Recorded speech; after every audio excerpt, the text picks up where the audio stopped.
लेकिन यहां होती है असल कहानी शुरू, क्योंकि दुनिया के महान अर्थशास्त्री, हर चीज के विशेषज्ञ और तूफानी स्पेशलिस्ट नरेंद्र मोदी जी की एंट्री होती है। और उन्होंने टोटल गिरावट में अभी तक 34% का कंट्रीब्यूशन किया है। टोटल गिरावट में 34% का कंट्रीब्यूशन, और अपने कार्यकाल में रुपए को 50% से ज्यादा गिरा दिया नरेंद्र मोदी जी ने। यह ग्राफ आपको आंकड़े के साथ असलियत बता रहा है। और जैसा कि आपको दिख रहा है, यह है फॉरेक्स रिजर्व, विदेशी मुद्रा भंडार, फॉरेन एक्सचेंज रिजर्व 10 महीने में अपने सबसे निचले स्तर पर आ चुका है। एक बड़े महान अर्थशास्त्री ने कहा था, जैसे जैसे रुपया गिरता है वैसे वैसे प्रधानमंत्री की प्रतिष्ठा भी गिरती है। आप सबको मेरा नमस्कार। एक ये मैग्नीफाइंग ग्लास लेके आई हूं अपने साथ। आप लोगों को भी इसकी आने वाले दिनों में जरूरत पड़ेगी, खरीद लीजिए एक एक, क्योंकि इसी से ढूंढ रही हूं कि रुपया कहां तक गिरता चला गया है, और इसी से आगे यह भी ढूंढ रही हूं कि प्रधानमंत्री की गरिमा किस गोते में जाकर बस गई है। कहां तक गिरी है प्रधानमंत्री की गरिमा और रुपया, ये इस मैग्नीफाइंग ग्लास से मैं भी ढूंढ रही हूं, और ये मैग्नीफाइंग ग्लास से आप भी ढूंढिएगा। ढूंढो तो मिल ही नहीं रहा है रुपया, गिरता ही जा रहा है, गिरता ही जा रहा है, संभल नहीं रहा है। 87 पर गोता लगाने को रुपया तैयार है। लगता है किसी को मोदी जी ने गलत बता दिया। अरे सेंचुरी नहीं लगवानी है रुपये से, रुपये को संभालना है। लेकिन एक एक ये मैग्नीफाइंग ग्लास आप लोग भी खरीद लीजिए तो रुपये को ढूंढिएगा और प्रधानमंत्री की गरिमा को भी ढूंढिएगा।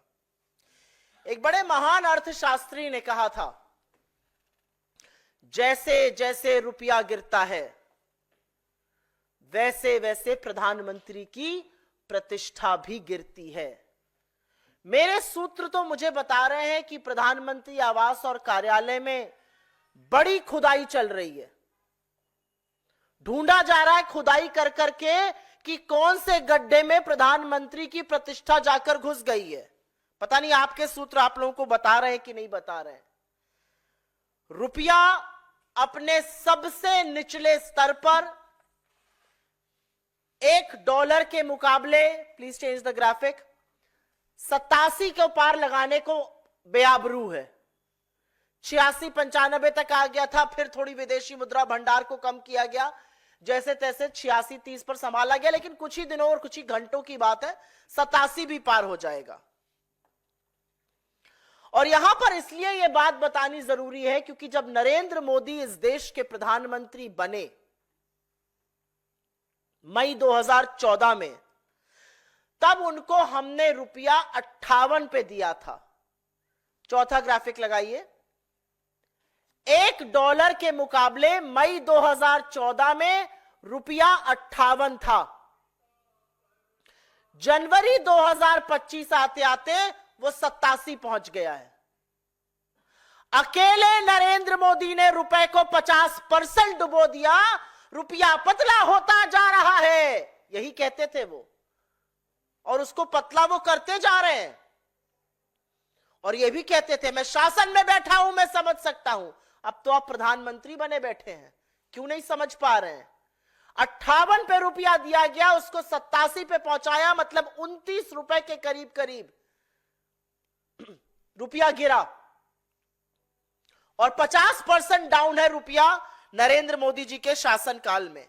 और ऐसा नहीं है कि रुपए को बचाने के लिए कुछ किया नहीं गया, पूरी ताकत लगाई जा रही है आरबीआई की ओर से। विदेशी मुद्रा भंडार, अगला ग्राफिक दिखाया जाए, 5वां। सितंबर 2024 में पीक पर विदेशी मुद्रा भंडार था $704 बिलियन। उसमें से लगभग $80 बिलियन खर्च कर दिया गया कि किसी तरह से तो संभले रुपया, लेकिन वो रस्साकशी चल रही है और रुपया संभल नहीं रहा है। $80 बिलियन खर्च किए गए, मतलब करीब करीब 6,83,000 करोड़ रुपए खर्च किए गए हैं कि रुपया 87 ना पहुंच जाए। लेकिन रुपया तो गिरता ही जा रहा है, गिरता ही जा रहा है और गिरता ही जा रहा है। और जैसा कि आपको दिख रहा है, यह है फॉरेक्स रिजर्व, विदेशी मुद्रा भंडार, फॉरेन एक्सचेंज रिजर्व 10 महीने में अपने सबसे निचले स्तर पर आ चुका है। वो ग्राफिक देख लीजिए आप लोग।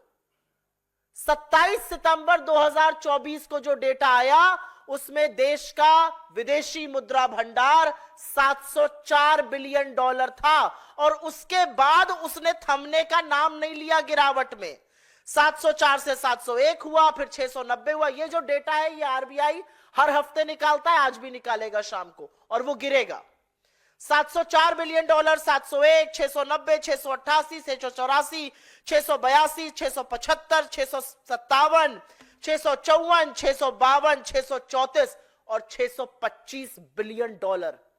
80 बिलियन डॉलर इसमें से खर्च हो गए करीब करीब कि रुपया बच जाए। फॉरेक्स रिजर्व पर खसोट खसोट के पैसा बहाया जा रहा है पानी की तरह, लेकिन रुपया संभाले नहीं संभल रहा है। और अब ये सबसे जरूरी ग्राफिक है। ये सारी चीजें हम आपके साथ साझा करेंगे और आशा करेंगे कि आप भी दिव्य ज्योति खोलकर इसको आगे बढ़ाइए। ये ग्राफिक सबसे जरूरी ग्राफिक है, क्योंकि हो सकता है आप नरेंद्र मोदी जी से रुपए पर चर्चा करिए या निर्मला जी से, तो वो नेहरू जी पर इसका दोषारोपण करने लगे कि नेहरू जी नहीं संभालने दे रहे रुपया। जब अंग्रेज ये देश छोड़कर गए तो रुपए और डॉलर की कीमत 3 रुपए 31 पैसे का $1 था, 3 रुपए 31 पैसे का। और ये ग्राफ मेरे पीछे आपको दिखाता है कि कितना किस प्रधानमंत्री ने रुपए की गिरावट में कंट्रीब्यूट किया। वो 3.3187 पर कैसे पहुंचा, वो जो 83-84 रुपए की गिरावट है उसमें किस प्रधानमंत्री ने कितना कंट्रीब्यूट किया, ये डेटा आपके सामने है। यहां पर नेहरू जी ने टोटल गिरावट में 2% की हिस्सेदारी दी। शास्त्री जी के दौर में रुपए का मूल्य सेम रहा तो उसको हमने यहां नहीं लिया है। इंदिरा जी जब पहली बार प्रधानमंत्री बनी 67 से 77 के बीच में, 67 से 77, तो रुपए में जो पूरा कंट्रीब्यूशन उनका रुपए की गिरावट में था वो 5% का था। इंदिरा जी के दूसरे शासनकाल में उन्होंने फिर से 5% की हिस्सेदारी निभाई रुपए की गिरावट में।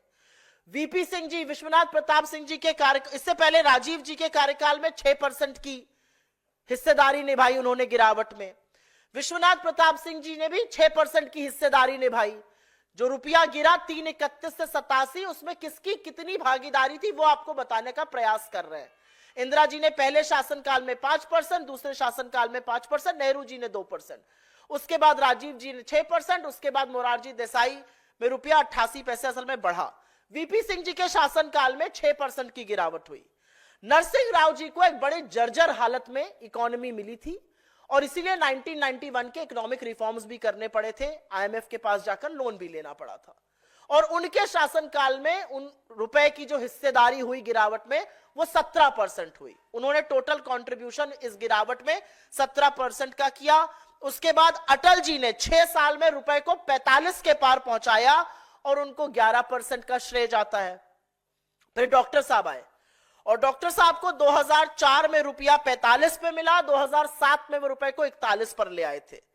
2008 की global financial crisis, economic depression के बावजूद हमारी करेंसी गिरकर सिर्फ 48 तक गई थी। लेकिन 2012 में जब टेपर टैंट्रम हुआ, जब फेडरल रिजर्व जो उनका आरबीआई समझ लीजिए सेंट्रल बैंक है अमेरिका का, और उसने बॉन्ड्स को टेपर करने की बात करी, वो बहुत बड़ी एक आर्थिक खबर थी और उससे इमर्जिंग मार्केट की करेंसी खूब गिरी। और यह सच है कि हमारा रुपया भी गिरकर 62 के आसपास, 62 नहीं 69 के आसपास पहुंच गया।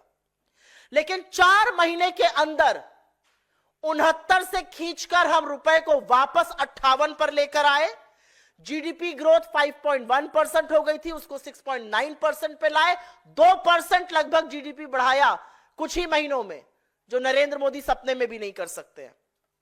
35 बिलियन डॉलर का विदेशी निवेश भी लेकर आए और हमने नरेंद्र मोदी जी को रुपया 58 रुपए 46 पैसे पर सौंपा था 26 मई 2014 को। तो टोटल गिरावट में डॉक्टर साहब का कंट्रीब्यूशन 16% से थोड़ा ज्यादा, चलिए आप 17 कह लीजिए, उतना था। लेकिन यहां होती है असल कहानी शुरू। क्योंकि दुनिया के महान अर्थशास्त्री, हर चीज के विशेषज्ञ और तूफानी स्पेशलिस्ट नरेंद्र मोदी जी की एंट्री होती है। और उन्होंने टोटल गिरावट में अभी तक 34% का कंट्रीब्यूशन किया है। टोटल गिरावट में 34% का कंट्रीब्यूशन, और अपने कार्यकाल में रुपए को 50% से ज्यादा गिरा दिया नरेंद्र मोदी जी ने। यह ग्राफ आपको आंकड़े के साथ असलियत बता रहा है, क्योंकि 29 रुपए जो कम हुआ, रुपया टूटा उनके शासनकाल में, वो करीब करीब 50% की गिरावट है, और पूरी गिरावट में उनकी भागीदारी 34% की रही है। और अब रुपए, जैसा कि मैंने आपको बताया, 87 से आंख में चोली खेल रहा है। ऐसा लगा कि रुपया भागता जा रहा है और मोदी जी यहां से नारे लगा रहे हैं, सब अब की बार 60 पार, अब की बार 65 पार, 70 पार, 75 पार, 80 पार, 85 पार, अब तो 87 भी पार ही करा देंगे। लगता है मन में बना लिया है सेंचुरी बनाकर ही रहेंगे। अब अंधभक्त, भोले भक्त जो नए नए विशेषज्ञ बने हैं अर्थशास्त्र के गूगल करके, वो आपसे कहेंगे ऐसी कौन सी बड़ी बात है, हम दुनिया की तीसरी अर्थव्यवस्था बन गए। उन भक्तों को समझाइए कि टूटते हुए रुपए का मतलब है कि आपका जो आयात है उसका दाम बढ़ रहा है। Your imports are becoming expensive. आप सबसे ज्यादा इंपोर्ट कच्चा तेल करते हैं, कच्चे तेल को इंपोर्ट करने का आपका दाम बढ़ता है। जितना दाम वहां बढ़ेगा उतनी आपकी घरेलू महंगाई बढ़ेगी। जैसे जैसा तेल का दाम, पेट्रोल डीजल का दाम बढ़ेगा, सब्जी, फल, अंडा, दूध, हर चीज का दाम बढ़ता है। डायरेक्ट लिंक रुपए का कमजोर होने का आयात से है। ज्यादा महंगा आयात मतलब ज्यादा महंगी चीजें, ज्यादा महंगी चीजें मतलब आरबीआई महंगाई को कंट्रोल करने के लिए ब्याज दर को बढ़ाएगा। ज्यादा बड़ी ब्याज दरों का मतलब है कि आपकी ईएमआई बढ़ेगी। अगर घर का लोन लिया है, ऑटो का लोन लिया है, एजुकेशन लोन लिया है, तमाम चीजों की किस्तें और ज्यादा हो जाएंगी। विदेश जाने का मन हुआ तो वो ज्यादा एक्सपेंसिव हो जाएगा, विदेश में पढ़ने का मन हुआ तो वो और भी एक्सपेंसिव हो जाएगा। जब हम रुपए की बात करते थे तो सामने से बीजेपी के जो एक से एक धुरंधर अर्थशास्त्री हैं, तूफानी स्पेशलिस्ट, अरे हमें डॉलर से मतलब ही नहीं है, हम बाकी करेंसी में ट्रेड कर रहे हैं। मान्यवर, हिंदुस्तान का टोटल विदेशी ट्रेड का 86%, 86% डॉलर में होता है। और मोदी मित्र ट्रंप प्रेसिडेंट बनते ही उन्होंने क्या कहा, चेतावनी दे डाली कि ब्रिक्स के Nations, Brazil, Russia, India, China, south Africa के नेशन अगर किसी और करेंसी में डॉलर के अलावा ट्रेड करेंगे तो उन पर मैं 100% टैरिफ लगाऊंगा। अब पता जी मोदी जी का मूड ठीक हुआ है कि नहीं, बुलाए नहीं गए थे, पता नहीं थोड़े उभरे हैं उस शौक से कि नहीं उभरे हैं। लेकिन अगर शौक से उभरेंगे, टूटा दिल जुड़ेगा, तो देखेंगे कि मित्र ने तो चेतावनी दे डाली है, तो डॉलर में आपको ट्रेड करना पड़ेगा और डॉलर के मुकाबले रुपए को आप कंट्रोल नहीं कर पा रहे हैं। तो इस मंच से हमारे कुछ सवाल हैं। क्या मोदी सरकार को रत्ती भर फर्क भी पड़ता है कि रुपए के साथ क्या हो रहा है? क्या कोई रणनीति बनी है इस रुपए को मजबूत करने के लिए? आखिर कब तक हमारी विदेश आएगा रुपए को बचाने के लिए? क्या मोदी सरकार को जरा सी भी यह परवाह है कि गिरते रुपए का सीधा संबंध महंगाई से है? मध्यम वर्ग, निम्न मध्यम वर्ग, गरीबों की कमर तोड़ रही है महंगाई। क्या उनको इसका जरा सा भी इल्म है और लोगों को महंगाई से राहत देने के लिए वो क्या कर रहे हैं? ये 4 सिंपल सवाल टूटते हुए रुपए पर हम पूछ रहे हैं। और इससे पहले कि मैं आपके सवालों का जवाब दूं, I will make a very brief statement in English. Right here before you is Narendra Modi trying to resurrect and control and rein in the fall of the Indian rupee. He's not being able to do that. This is a magnifying glass. And I have brought it because I have lost track of how deep and how steeply the rupee has fallen, and of course with that, the Prime Minister's dignity. This is the magnifying glass which will help us discover the rupee.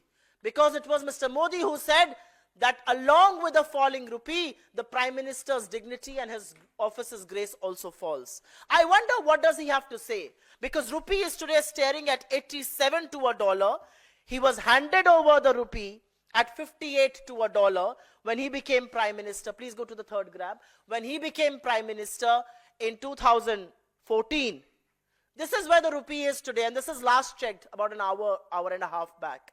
But rupee has been dangerously close to 87. It looks like Mr. Modi has made up its mind for the rupee to hit a century.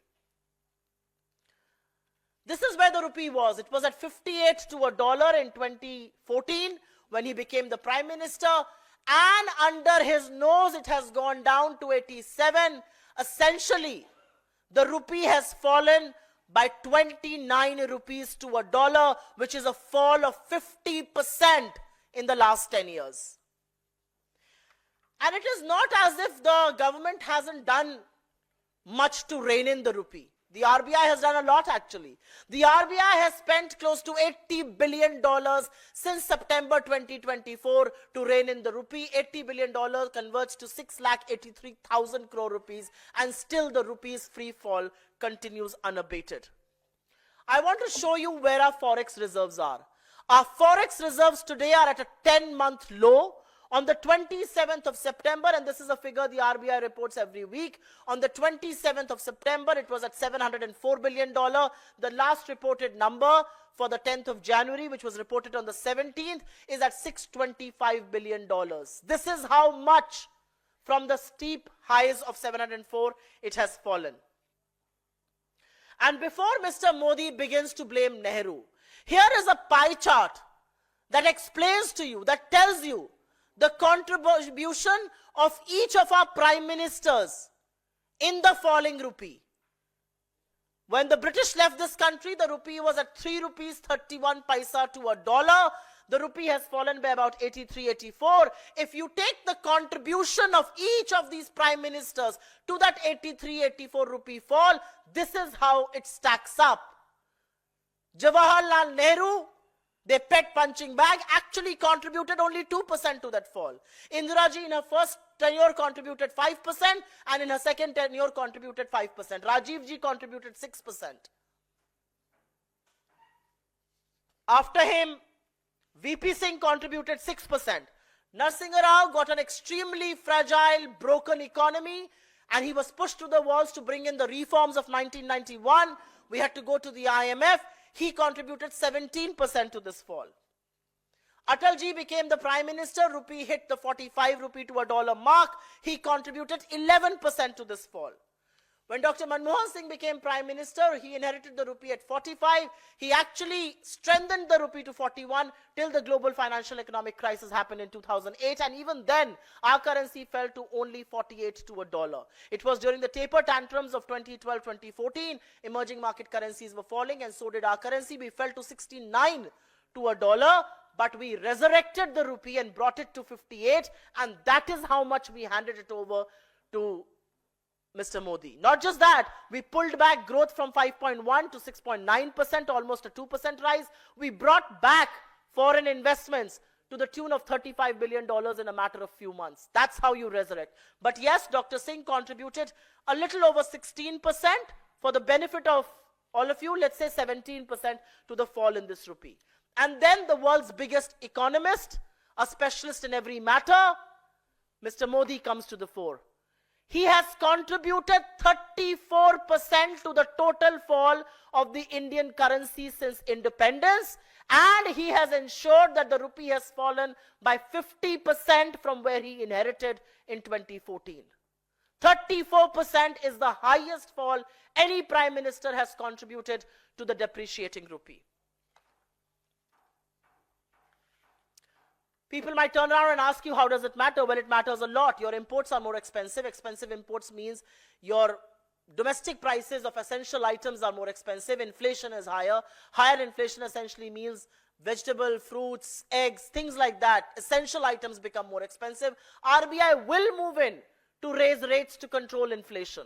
And RBI's raising rate means your EMIs are going to be higher. They will be costlier. Your home loan EMIs, your auto loan EMIs, your education loan EMIs, several personal loan EMIs, all of that will be much higher.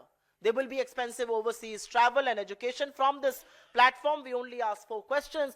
Does the Modi government realize what a depreciating rupee is doing? Do they have the plan to resurrect and strengthen the rupee? For how long will we continue to spend our precious forex reserves to control and strengthen the rupee, something that the Modi government is not being able to do? And do they realize, for once and for all, that a falling rupee contributes to high inflation?